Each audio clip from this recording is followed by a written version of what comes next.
ये रीट 2012 का साइंस का क्वेश्चन है और क्वेश्चन नंबर 121 से 150 तक साइंस के क्वेश्चन है। तो वो इसमें 121 क्वेश्चन है कि एग्जाम्पल ऑफ फाइब्रस रूट, रेशेदार मूल का उदाहरण क्या है? सरसों, चना, मक्का, गाजर।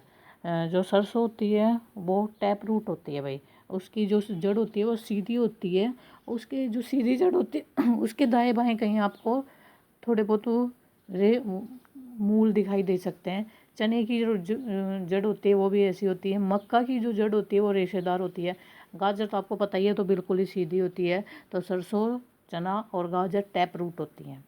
फिर उसके बाद है कम्युनिकेबल डिजीज़ क्लोरा कोज्ड बाय, इसने पूछा है संक्रामक रोग जो हेजा है उसके होने के कारण क्या है? तो पहला ऑप्शन है ये क्लोस्ट्रीडियम टेटनी, दूसरा है माइक्रोबैक्टीरियम ट्यूबरक्लोसिस, तीसरा है माइक्रोबैक्टीरियम लेप्री एंड फोर्थ है विब्रियो क्लोरी। जो विब्रियो क्लोरी है इसके कारण होता है भाई ये हेजा, ठीक है। और ये जो बी ऑप्शन है माइक्रोबैक्टीरियम ट्यूबर क्लोरी, ये ट्यूबर क्लोसिस से याद रखना, इससे टीबी होती है। और ये जो है माइक्रोबैक्टीरियम लेप्री, इससे है स्किन के, आँखों के, नाक के रोग होते हैं। और ये जो क्लोरोस्ट्रीडियम टेटनी है ये वो होता है जिसमें हमारी जो हमें मुंह खोलने में दिक्कत आती है। हमारा ये जो मुंह का और जड़ जो हमारी वो होती हैं जावा होती हैं, वो उससे वो मुंह खोलने में जिस बैक्टीरिया की वजह से दिक्कत आती है ना, उसको बोलते हैं ये वाला। गर्दन और मुंह के बीच में जो मसल्स होती हैं वो लॉक हो जाती हैं, तो ये फर्स्ट ऑप्शन की वजह से होती हैं।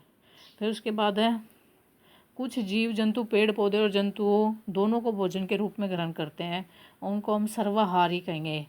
इसका फर्स्ट ऑप्शन है मांसाहारी, उसको कहते हैं जो मांस खाते हैं, जैसे शेर वगैरह। शाकाहारी जो सिर्फ वो खाते हैं, पेड़ पौधे खाते हैं। पेंसुलम जो है वो बना था भाई फंगी से, पेंसिलन जो दवाई बनी थी वो हमें फंगी से बनी थी, नेक्स्ट क्वेश्चन में था। उसके बाद है नेक्स्ट क्वेश्चन, ये आप लोग बताना इसका आंसर क्या है। उसके बाद है next question, food deposited in large quantity area, ocean sea bed के पास जो हमारा लार्ज एरिया में जो फ्यूल जमा होता है उसको बोलते हैं कैलेथ्रेट। समुद्र की तलहटी में भारी मात्रा में जमा ईंधन को कैलेथ्रेट बोलते हैं। यूरेनियम, थोरियम तो भाई ये रेडियो एक्टिव सब्सटेंस है। और सेलुलोज आपको पता है ये कॉटन का पॉलीमर है। A object is place between two plane mirror kept at 50 degree angle, how many क्या है, how many images of the object will form in plane mirror. तो भाई इसका फॉर्मूला होता है कितनी इमेज बनेंगी, इमेज इक्वल टू, फॉर्मूला लिख लो, इमेज इक्वल टू 360/θ-1। यहाँ पे थीटा की वैल्यू 50 डिग्री है, 360/50 आप करोगे तो आपका आंसर आएगा 7.2 -1, आंसर आएगा 6.2, इसलिए इसकी 7 इमेजेस बनेंगी। 27 किलोग्राम को, ये सारे ऑप्शन न्यूटन में दे रखे हैं, तो 27 किलोग्राम को हमें न्यूटन में बदलना है। तो 1 किलोग्राम जो है वो इक्वल होता है 9.81 न्यूटन के। तो आप लोग खुद इसमें कैलकुलेट कर लेना, एक किलोग्राम 9.81 न्यूटन के होता है, तो 27 कितना होगा, 27 इंटू 9.81। नेक्स्ट क्वेश्चन है noise intensity greater than painful for human 80 degree, 80 dB, fourth option. फिर उसके बाद है नेक्स्ट क्वेश्चन कि ठोस पदार्थ का वह गुण जिसमें ठोस पदार्थ बिना द्रव में बदले सीधे गैस में बदल जाता है, उसको हम कहेंगे, ये फर्स्ट ऑप्शन, ऊर्ध्वापातन, सब्लिमेशन, ठीक है। Which of the following planet does not have natural satellite. Natural satellite उसको बोलते हैं, जैसे हमारी पृथ्वी की नेचुरल सैटेलाइट है चंद्रमा। तो ऐसे इसने पूछा है कि ऐसा कौन सा ग्रह है जिसके पास अपनी नेचुरल सैटेलाइट नहीं है, तो वो है वही शुक्र। मंगल के पास भी है, बृहस्पति के पास भी बहुत है, और पृथ्वी के पास तो मून है, ठीक है। तो ये डी ऑप्शन वीनस है। हु इन्वेंटेड लेजर, तो इसका सी ऑप्शन है थियोडोर मेमन। डब्ल्यू के रोंजन ने एक्सरे की सर्च की थी, ग्राउड एक्सरे की थी। अल्बर्ट आइंस्टीन ने फोटो इलेक्ट्रिक इफेक्ट की थी। और ये जो है गॉडफ्रे हाउंसफील्ड ने की थी वही स्कैनर की खोज, सीटी स्कैनर की। इसने नेक्स्ट क्वेश्चन है which of the following metal exist in liquid state at room temperature. तो इसका आंसर है मरकरी, सोडियम, सल्फर और थोरियम, ये सब सॉलिड स्टेट में है। इसने लिक्विड स्टेट का पूछा था, जो रूम टेम्परेचर पर लिक्विड स्टेट में है तो वह mercury. Example of thermosetting plastic, ये होता है मेला, ये सी ऑप्शन इसका सही है, मेलामाइन।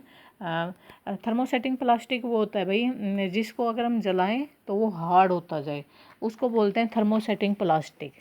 ठीक है, तो थर्मोसेटिंग प्लास्टिक में नायलॉन भी थर्मोसेटिंग प्लास्टिक का एक उदाहरण है।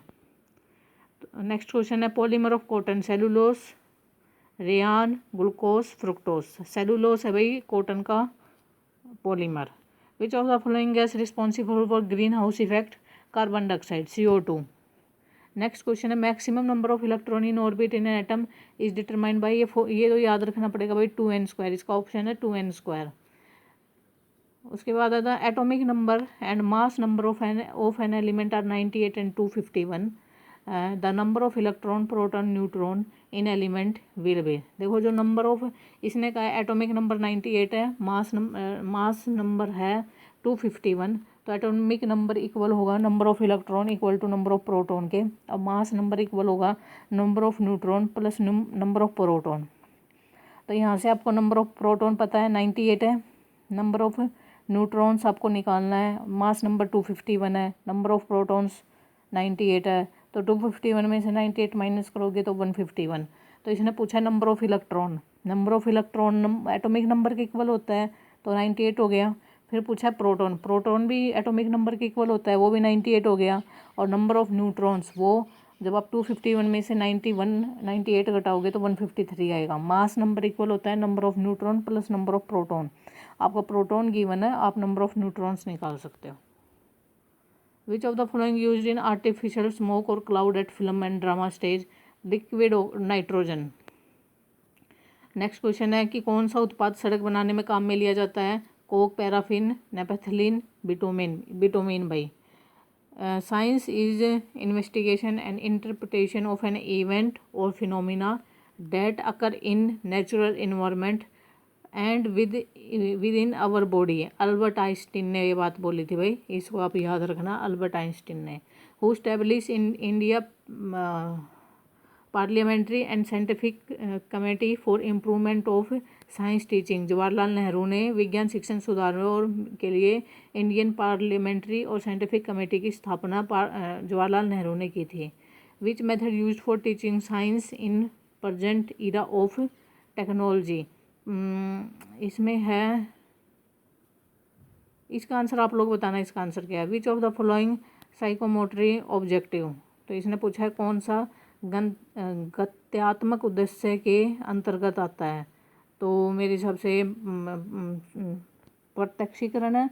बाकी आप लोग बताना कि इसका आंसर क्या है, एक बार आप लोग भी बताना, मैं इसमें श्योर नहीं हूँ कि भाई इसका आंसर क्या है। Taxonomy of educational aim objective वो जो BC बुलम ने दिया था टेक्सोनॉमी। तो which of the following method is not child centred, project method, प्रयोगशाला विधि, प्रयोग विधि, व्याख्यान विधि। व्याख्यान विधि चाइल्ड सेंटर्ड नहीं होती भाई। Which of the following note demerit of project method, teaching of शिक्षण अपूर्ण व विश्रृंखला, डिसकॉन्टिन्यूअस, नोट ए डीमेरिट, डीमेरिट नहीं है। Costly method, availability of reference book, related with real life, ये रियल लाइफ के साथ तो बाकी सब डीमेरिट है, ये सिर्फ डीमेरिट नहीं है। Fourth option. How many step followed in project method, चार स्टेप फॉलो होते हैं भाई। Which of the following not a quantitative test, observation, rating scale, check a list, objective question भाई। क्वालिटिव टेस्ट की वो नहीं होते हैं, क्वालिटिव टेस्ट नहीं होते। Which of the following is audio visual aids, audio visual aids, bulletin board, क्योंकि audio visual तो वो चीज़ हो गई जिसको हम सुन भी सकते हैं, देख भी सकते हैं, तो बुलेटिन बोर्ड हो गया। ये फैलेनेल बोर्ड तो वो होता है जिसके ऊपर हम कुछ भी चिपका देते हैं, एक टाइप से छोटा सा बोर्ड होता है जिसके ऊपर हम चिपका देते हैं, ये तो विजुअल बोर्ड हो गया। और ये डॉक्यूमेंट्री फिल्म, और ये इसका भी आप लोग एक बार कमेंट में बताना क्या है। ये हो गई 150 क्वेश्चन, ये रीट 2012 के हैं, तो आप लोग कर